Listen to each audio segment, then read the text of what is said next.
മോഹൻലാൽ നായകനായി തുടരും തിയേറ്ററുകളിൽ മികച്ച പ്രേക്ഷക പ്രതികരണം നേടി മുന്നേറുകയാണ്. അതേസമയം ബോക്സ് ഓഫീസിലെ സർവകാല റെക്കോർഡുകളെയും തകർത്ത മുന്നേറിയ ചിത്രമാണ് എമ്പുരാൻ. OTT റിലീസിന് ശേഷവും മോഹൻലാൽ പൃഥ്വിരാജ് ചിത്രം എമ്പുരാൻ ചർച്ചാ വിഷയമായി തുടരുകയാണ്.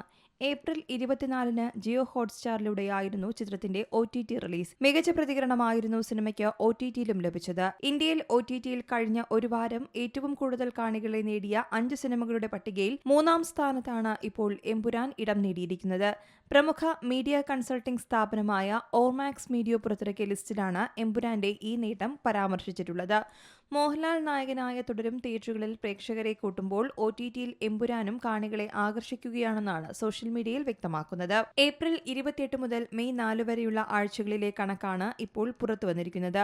ഇതുപ്രകാരം 2-ാം വാരത്തിൽ 3 മില്യൺ കാഴ്ചക്കാരെയാണ് എമ്പുരാൻ OTT-യിൽ നേടിയത്. Jewel thief the heist begins ആണ് ആദ്യ സ്ഥാനത്തുള്ളത്.